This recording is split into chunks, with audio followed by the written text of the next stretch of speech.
It's a huge pleasure to introduce Dr. Gail Thomas. When I first came to the University of Dallas, fresh from teaching phenomenological psychology at Duquesne University in Pennsylvania, and I was walking on the mall and met Gail.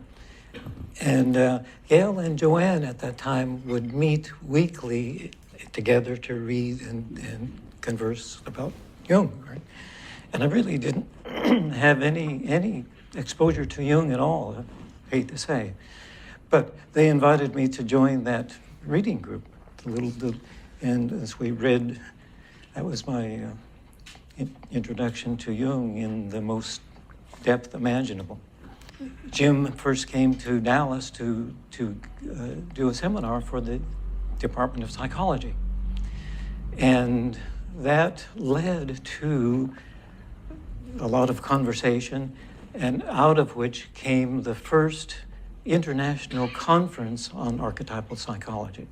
And then it was out of that the conversation began concerning Jim coming to live in Dallas. And it happened, and it really happened very much, due to the work of Gail and certainly Joanne. That changed Jim's work completely, a completely different orientation where he became avidly interested in the soul of the world, in the soul of the city. And that was very much due to Gail and Gail's work in the city. The Jungian community doesn't quite like to look at that because it's such a puzzling thing at first to move from, individual inner work to inner work with the larger world and the city. James Hillman confesses, I have been consistently trying to preserve in psychology that which Cartesian rationality fears and condemns. What is it that Cartesian rationality most fears and condemns? My sense is it is that union of soul and spirit in physical form. And I'm claiming it is the snake. The impregnation of soul by spirit. Impregnation. Now, this is not a thought. It's not a concept. These are snaky things. Bear with me here for a moment in this attempt to evoke an inner acknowledgement of this union. Somehow, for me, this is key to being able to receive on a visceral level. This visceral level, what Hillman is asking us to be open to. It's not a thought. It's not a concept. What is it? Well, my sense is that it is the union of spirit, soul, and matter. What are these essences as words asking us to live viscerally? Viscerally. Snake. Spirit, soul, the impregnation of soul by spirit. How do we allow these words to collect within themselves the power behind their appearance in our language? We have a place in East Texas we call Wendover.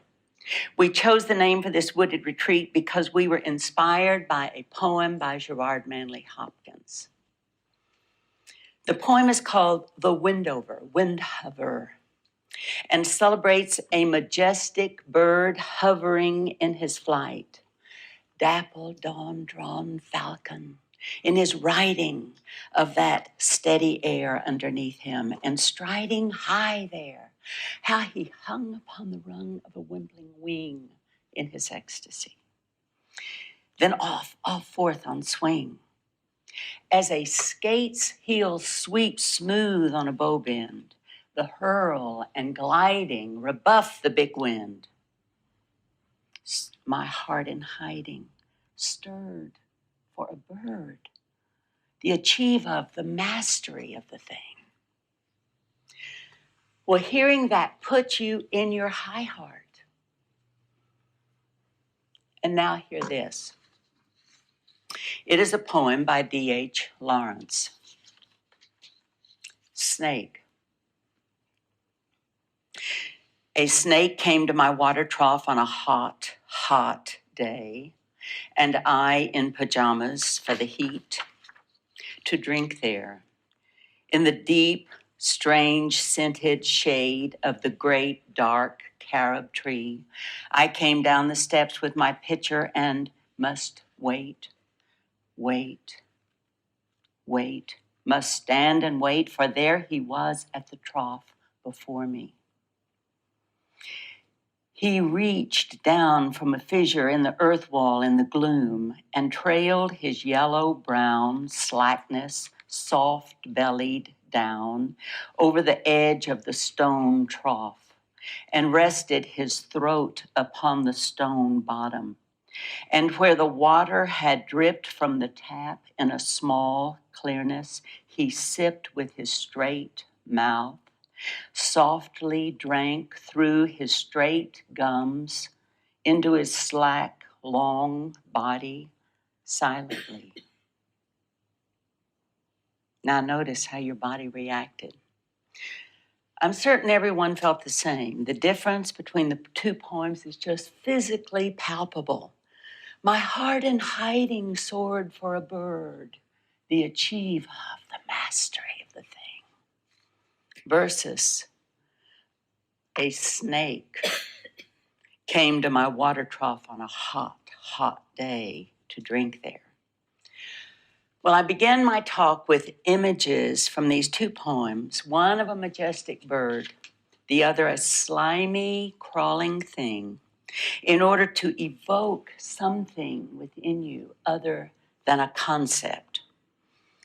No left-brained analysis, but just a bodily sense. Amazing the power of image and what an animal presence does to the body, what it does to the body. My heart in hiding stirred for a bird. There's an exhalation, an out-breath, and then there's always the snake. What happens?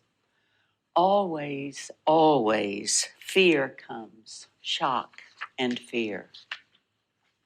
Now, this reaction is more than our Judeo-Christian education. It is more than the Garden of Eden from Genesis, Adam and Eve, and the tree of knowledge, and there he is in the tree, the snake. And it's more than Moses, whose staff turns into a snake to threaten the Pharaoh to let my people go. It's more than Milton and Paradise Lost, and the snake being the cause of it. It's more than our modern medicine's physician staff with two snakes entwined. It's much, much earlier. From South American cultures, from the cave dwellers in the Nazca Plains. It's from Mesoamerica, Mexico, Olmec, Mayan, Inca, Aztec, and their god, Quetzalcoatl, the winged serpent. And our Native American cultures, Shawnee, Comanche, Cherokee, Chaco Canyon, Anasazi cliff dwellers. The snake is there in the beginning. It's there earlier, much, much earlier, in times on other continents, India and Eastern cultures. It's much, much more than Kundalini rising. It's there with Ouroboros, the snake biting its tail. Much, much earlier. Earlier in Greek literature, earlier than Athena, who wears Erichthonius, the giant snake, wrapped around her shoulders. And the earlier king of Athens, he had a snaky tail. He ruled with his snaky tail. And on Athena's breastplate is Medusa with her snaky hair. Why? Why the snake? Is it perhaps because Athena's mother is Metis, who is wisdom itself? Is this wisdom snaky? Are snakes spirit creatures? Athena sprang from Zeus's head, and some early accounts say Zeus himself appeared as reptilian. What is snake? Well, why is it that Asclepius, the god of healing, carries a snake coiled about his staff? And why in the temple of healing, Asclepius's temple at Epidaurus, does the patient come, be given a room, asked to wait for the healing dream? And the healing dream is to be bitten by a snake. Why? What is it about the snake? Why is it that so many kings, queens, gods, and goddesses of ancient cultures are shown, depicted, with a snake's head on their crown? Giant serpents guard the doors of the great temple of Angkor Wat in Cambodia, where legend has it that at night the ruler ascends to the tower to couple with a woman who appears as a voluptuous female, but instead is a serpent with 9 heads. Consider ancient Egypt, King Tut, Queen Nefertiti, Isis, and Osiris, all serpent crowned. And it was believed that in Egypt the god Amun could regenerate himself by turning into a snake. It is said that the Naga of ancient India, Tibet, Laos, and ancient China were descended from and ruled by kings and queens depicted as half human and half serpent. It is as if the snake comes first and then the human. Or is it, to say it in a different way, at first appearances, there is always the snake? Esoteric studies say this: snakes are the portal protectors. Now, what does this mean? Portal protectors. Snakes are always there in the beginning. Adam and Eve and the Garden of Eden, it was as if the snake opens the door, or guards the door, or announces that the door is open. Is this why the breaking edge of science today speaks of black holes as wormholes? I want in this brief time to evoke an essence of the phenomena of the wisdom of the soul, the union of soul and spirit, and how this union shows itself in all things and throughout all eons of what we call space-time. Now, I say the essence of and the phenomena of the union of spirit and soul. Essence, because I'm not wanting to form a concept.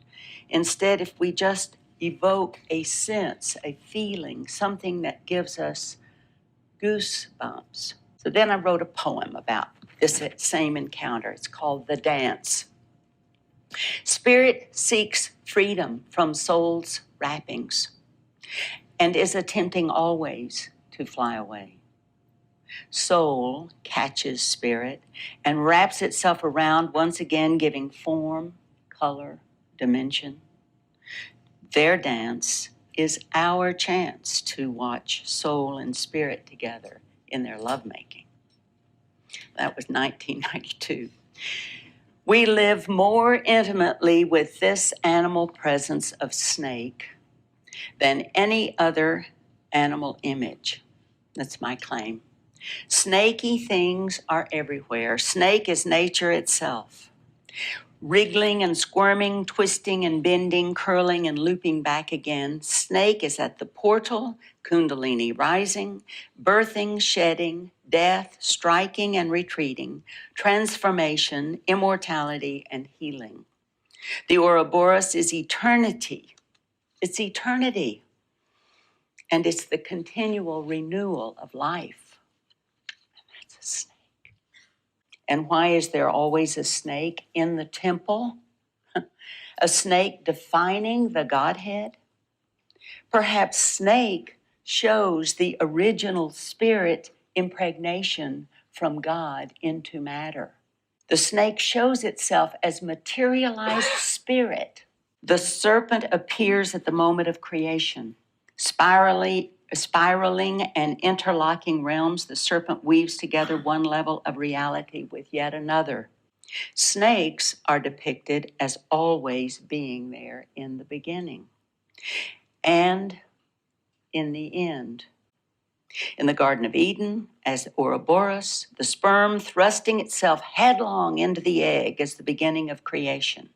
And once again, at the end of the life cycle, in the form of mites and worms boring through a dead carcass, calling and creating what we call dust to dust. In literature and mythology, snakes are always there in the beginning. Snaky things seem to continue to crawl around in our imagination. We do not know if wormholes exist, although Einstein said and predicted that they do. Some scientists today say we are all connected throughout all space through wormholes because of zero-point energy. A wormhole is a tunnel through higher dimensions, through space-time into distant parts of the universe. The secret to holding the wormhole open is gravity control. Come into substance and form. Now that we know about zero-point energy, we can open wormholes into outer space and into time that is not time. There's a resonance between subtle energies and energies in matter. The 20th century brought us into the awareness that mass and energy are interchangeable. And by what means does the universe order itself? There is an archetypal flow and growth form that appears in every form of life as the very basis of nature itself. And that is, of course, the spiral or the vortex ring. Hillman's chapter 3, A Snake is Not a Symbol, calls our attention to, this is his quote, the snake as the inward turning energy that goes back and down and in. Its seduction draws us into darkness and deeps. It is always a both creative, destructive, male, female, poisonous, healing, dry, moist, spiritual, material, and many other irreconcilable opposites, like the figure of Mercurius, who is, of course, the figure of psychology and archetypal psychology. Is our terror of the snake the appropriate response of a mortal to an immortal? Hillman's question begs my own query. Is the shudder we experience when we hear the word snake a vibration of fear that is a participation in the ancient confluence of pulse, God, wave, spirit, and form, matter? So I see it, snake. Can you feel the pulse, the wave, and the form? Now, I began my talk with a poem in order to get the feeling right, as Hillman suggests in chapter 11, to get us out of our heads and into that sensory awareness of our bodies. D.H. Lawrence's poem helps, and in his poem, Snake, the poet takes us through every level of feeling upon encountering a snake: shock, stillness, awe, reverence, disgust, hatred, revulsion, sympathy, regret, atonement. Every emotion we as humans have is evoked when we hear the word snake.